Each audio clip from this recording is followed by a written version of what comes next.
Comunicaciones, radio, televisión e internet presenta Pauta Semanal. Participan Cristian García, Juan Francisco Miranda, Hernán Ferreira y Gabriel Vega. Pauta Semanal. Después de la noticia, el análisis.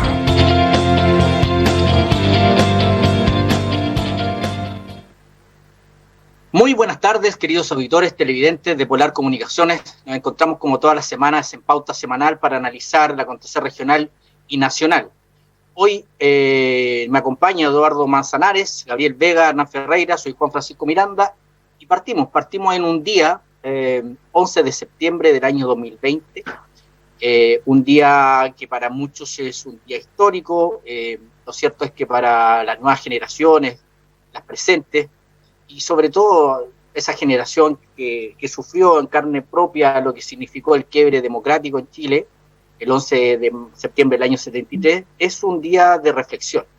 Para quienes no vivimos esa época, nacimos años posteriores, no quedamos de alguna manera,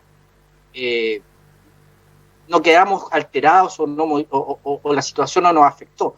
En realidad sí nos afectó, porque lo que vino después fue una dictadura de 17 años, para algunos sigue siendo un régimen militar.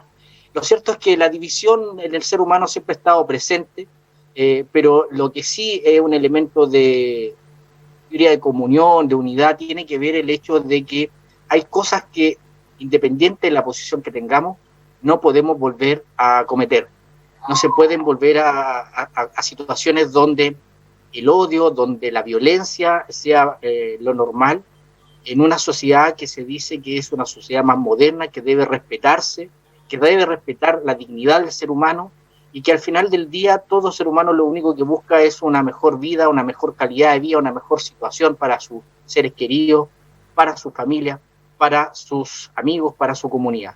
Y en ese sentido, yo diría que este 11 de septiembre, independiente de las posiciones que puedan tener todos, quienes la vivieron y fueron protagonistas de la época, quienes fuimos de alguna manera afectados con lo que vino después, y todo lo que se ha construido, yo diría que tiene que ser un día de reflexión. Y a eso invitamos en este programa, con respeto, pero al mismo tiempo con sentido de futuro, y en ese sentido la memoria es algo que es inevitable. Y no se trata aquí de estar en la herida, sino que simplemente la memoria es súper importante para no volver a cometer aquellos horrores, y no errores, sino que horrores que una situación de violencia lleva, independiente del punto de vista del cual uno pueda tener.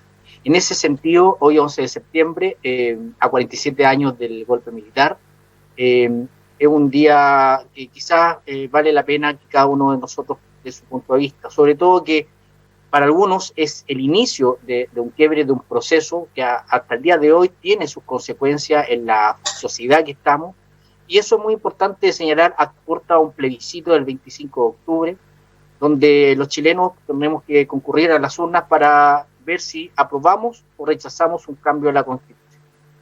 En el clima que vivimos, es súper importante mantener la tolerancia, en entender que nuestras posiciones son eso, posiciones, en ningún caso imposiciones, y que lo único que buscamos es respetarnos. En un ejercicio democrático es tan simple, que si yo estoy en el apruebo y usted está en el rechazo, gana el que tiene más votos, y eso no lo hace usted más ni mejor persona, y a eso le apuntamos en términos de defender esta democracia y sobre todo la cultura civil.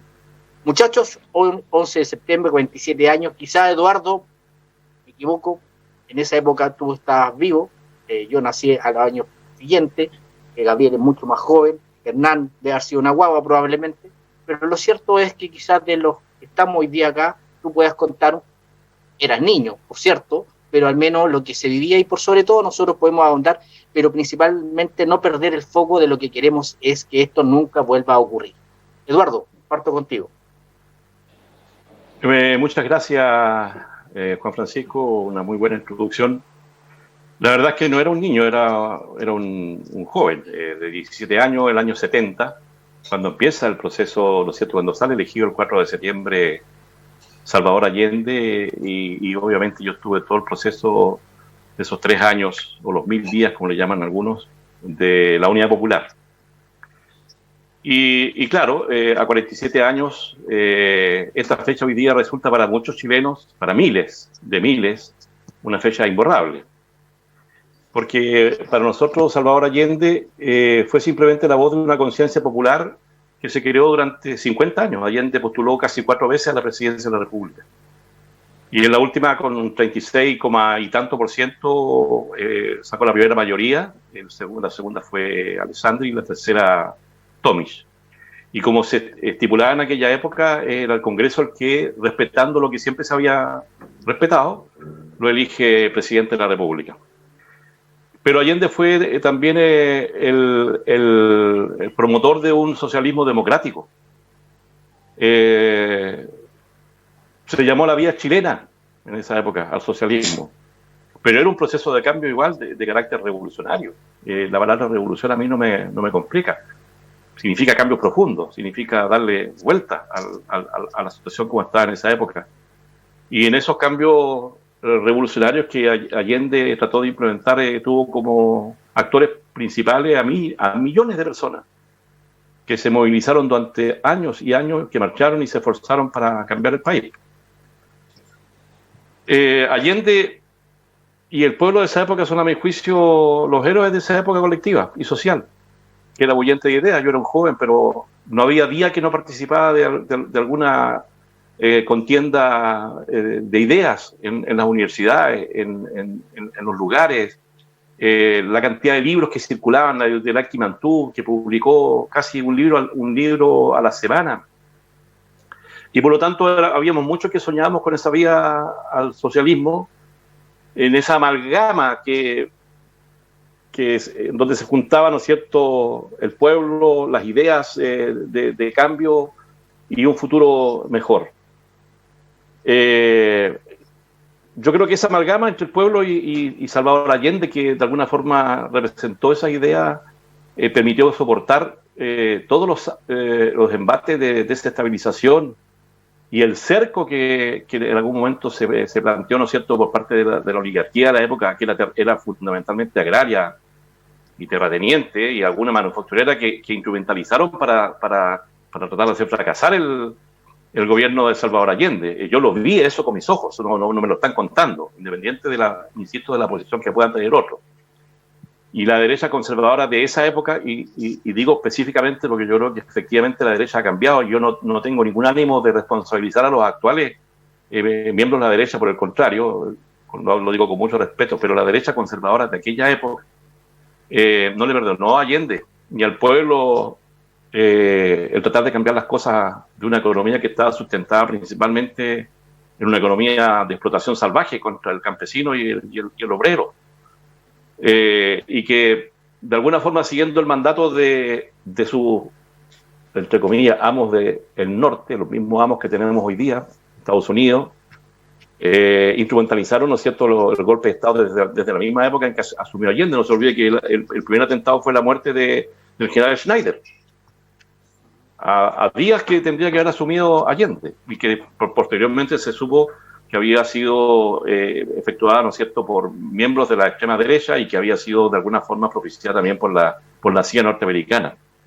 Hay cientos de documentos hoy día que demuestran eso. Los documentos desclasificados de la Central de Inteligencia norteamericana son lapidarios al respecto de demostrar cómo desde un primer momento se trató de desestabilizar el régimen de Salvador Allende, de bloquearle todas sus actividades económicas, y finalmente lo consiguieron. La zonada camionera de la época, ¿no es cierto?, dirigida por Vilarín, tuvo el primer efecto, lo cual obviamente hoy día se replica en algunos momentos cuando un porcentaje de camioneros también se le paran de manos al presidente Piñera. Yo diría que Salvador Allende le entregó su vida al pueblo, su vida completa, democrática, ¿no es cierto? Y por su entrega debió soportar, ¿no es cierto?, lo que tuvo que soportar. Yo, tal como le decía, fui joven y testigo feroz de esa desestabilización. Me recuerdo la época del desabastecimiento. Y el 12 de septiembre yo salí a las calles de la época de donde yo vivía, que era en la comuna de Maipú, y estaban los supermercados llenos nuevamente de todas las cosas que faltaban. Es imposible pensar que la producción en 24 horas se restituyó. O sea, había un acaparamiento, o sea, había una cosa organizada para provocar esa desestabilización y provocarle los problemas que finalmente se provocaron. Y Ahí, Eduardo, si me permites, decirte, y además darle el espacio también a Ariel y Hernán, decirte que tal como dices tú, hay una especie de la historia está ahí, los hechos se dan a conocer, hay información que permanentemente surge, recordemos que estos archivos que dices tú fueron liberados relativamente reciente, pero también, como dices tú, fuiste parte joven de una época importante en la historia de Chile, pero para otros también hay un ánimo de responsabilizar a en ese momento, generación política, quienes no fuimos parte de esa generación, pero que sí sufrimos las consecuencias de la intolerancia, de la falta de espacio, de la intervención externa. En ese sentido, al menos independiente de la posición que uno puede tener respecto a ese relato histórico, no es menos cierto que hay cosas que yo diría que hay un convencimiento mayoritario de que, a pesar de todo, hay cosas que no volvemos a ocurrir, porque ninguna dictadura, en mi opinión personal, ni de izquierda, ni de derecha, ni de centro, que la hubiese, o ningún sistema que patente contra la vida del ser humano, contra la dignidad, contra su libertad, yo creo que es un sistema bueno para nadie. Sí, bueno, no hay duda, Jota, que no hay duda que la responsabilidad del golpe de Estado no solamente puede ser sindicada a un sector de la política del país. La izquierda, mi partido en particular, tiene una responsabilidad histórica, ¿no es cierto?, que ha asumido autocríticamente en distintos documentos, principalmente porque no tuvieron la visión histórica que tuvo Salvador Allende. De hecho, no lo acompañaron en muchas de sus propuestas que tuvo. De hecho, me recuerdo hace pocos días atrás, el ex senador Ricardo Núñez se refirió, dijo: los socialistas no siempre comprendimos a Allende, y eso efectivamente ocurrió. O sea, efectivamente la incapacidad que tuvo toda la izquierda en general de leer bien, de hacer la lectura correspondiente del momento histórico para poder, por ejemplo, haber llegado a un acuerdo previo con la democracia cristiana para haber evitado el golpe, no fueron capaces de hacerlo, y por lo tanto esa responsabilidad tienen que hacerlo. Pero quiero decir a cambio que los errores cometidos no justifican los horrores que posteriormente cometió la dictadura. En ningún caso pueden cometerse. Así que bueno, para terminar nada más con esta parte, yo diría que Allende finalmente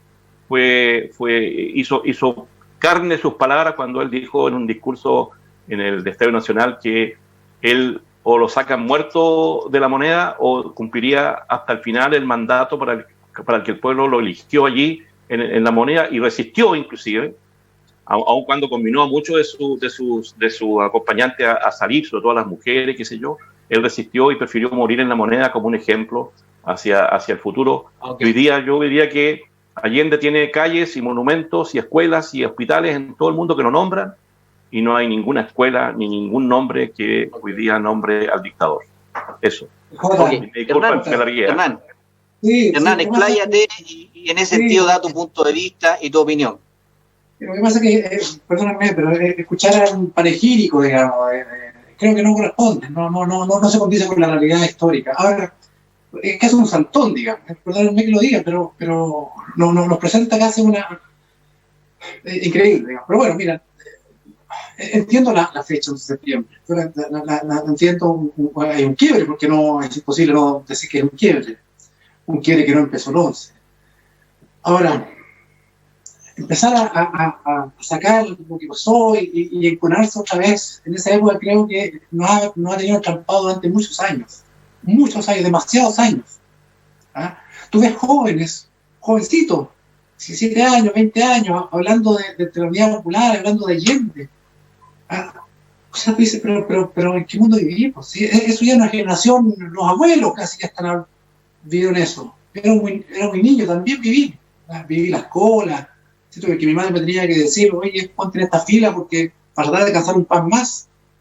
Y después te dicen: oye, es que resulta que el día siguiente estaba todo abastecido. Mira, y empezar, ¿por qué?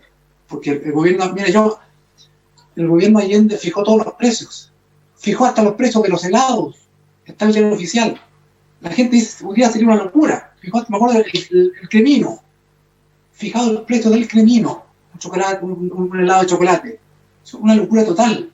Por supuesto, si a ti te fijan los precios, obviamente tú vas a ir al mercado negro a venderlos. Eso es lo que pasó. Eso es lo que pasa en Venezuela. No, eso es lo que hacen los delincuentes. No, ves. Pero si está fijado, si las normas son las normas, pues. Mercado negro es para los traficantes. Siempre el cojo le va a echar culpa al electorado. Siempre. Mira, que es la CIA, que el imperialismo, que la derecha, que son los conservadores, que son los ovnis, que son esto, que son los de allá, siempre. ¿Ah? Y hay que recordar, yo no sé, voy a hablar del 73. ¿Qué pasó en el 66? ¿Qué hace el Partido Socialista? Dice, avala la vía armada como forma de tomar el poder. Desecha la democracia y vamos a la vía armada. Eso quizás muchos jóvenes no lo saben. El Partido Socialista avala la vía armada. Pero nunca tomamos la vía armada. En cambio, ustedes sí, ustedes lo hicieron de verdad. Pero Eduardo, ves como que cuando se dice la verdad es molesta. Sí, entiendo. No, la vía armada nunca la tomamos, nunca la hicimos realidad. En cambio, ustedes sí, ustedes hicieron un golpe de Estado. Cuando se invita a Fidel Castro, un mes estuvo Fidel Castro, el dictador, uno de los dictadores más crueles, sangrientos, que duró hasta que se murió. Nunca entregó poder, ni lo entregó todavía. Oye, Hernán, pero te entiendo, entonces, la evaluación de lo que fue el gobierno de Allende. Yo quiero eliminar este punto. Dame, por favor, me quedaste viendo unos minutos. Dale. Yo quiero mirar el futuro. Quedarse enredado en el pasado. Ahora, no puedo no hablar de lo que hizo Bardo, porque no cosas no son ciertas, digamos. ¿Ah? Esta es el estatuto de garantía de la democracia cristiana. Alguien decía el otro día que la democracia cristiana va a terminar apoyando a Jadwe. Dice, no, eso no lo vamos a hacer. No va a terminar apoyando. Como la DEA apoyó a Salvador Allende, lo va a terminar apoyando. ¿Ah? Lo va a terminar apoyando. Entonces, la historia se repite, lamentablemente. Y tenemos que mirar al futuro, ¿cierto? Las heridas del pasado están ahí, están los documentos, todavía hay ideas que están supurando. Perfecto. Pero tenemos que empezar en los jóvenes, ¿ah? En nuestros hijos, en nuestros nietos, no sé. Pero no podemos estoy de acuerdo. Estoy de acuerdo, Hernán, con un punto antiguo que recién dijiste, la historia se repite. Yo digo que no se repite, sino que es cíclica y a ratos tiene ciertos rasgos de similitud. Pero precisamente para no volver a cometer los mismos errores, de que la histeria permanentemente como que nos tienta, es importante conocer que hay límites que no se pueden superar. Entonces, cuando hoy día yo veo en redes sociales, en esa época los partidos políticos tenían sus propios escuadrones de fuerza. Hoy día está desplazado toda esa violencia, por ejemplo, en las redes sociales, donde no hay un respeto, donde a la primera posición catalogan automáticamente de un extremo o de otro. Precisamente es bueno mantener ciertos límites, y un límite tiene que ver con el respeto a pensar diferente. Pero no por eso, porque tú pienses diferente a mí, yo puedo tener el derecho de decir, ¿sabes qué? A esta persona hay que perseguirla, separarla, silenciarla o atacarla. Y ahí lo que viene después, precisamente, tiene que ver con eso, la construcción de una sociedad donde todos nos respetemos. Y eso no, como dices tú, podemos evaluar el contexto histórico, podemos evaluar cada uno de los gobiernos, los aciertos y los desaciertos. Pero lo que sí no podemos permitirnos en una sociedad que se dice humanista es precisamente atentar contra. Y ahí hay un espacio enorme, creo yo, que nos convoca, que nos une. Y en eso, Gabriel, tu punto de vista respecto a este sentido, que para mirar el futuro, como plantea Hernán, creo yo, y hay un punto de vista que tenemos también reconocer y conocer nuestra historia, de dónde venimos, cuáles fueron los aciertos, los errores, y por sobre todo con sentido futuro para no cometerlos. Eso es como el sentido mínimo de un ser humano que quiere progresar. Por supuesto, esta fecha es la que ha marcado la hegemonía y donde se han producido las principales divisiones de lo que es la vida política desde un tiempo a esta parte. Cada vez menos, sin olvidar lo que ocurrió, pero han habido otros hitos. Pero, por ejemplo, en mi partido yo no estaba cómodo hasta el 2014, donde se sacó toda declaración o toda proclamación a esta fecha, y Gabriel, se ha llamado golpe militar. Sí. Gabriel, permíteme solo un mensaje, me pasé en el tiempo, vamos a la pausa y al regreso vuelves con tu opinión para profundizar precisamente en ese cambio del 2014 en Renovación Nacional. Vamos a la pausa y volvemos.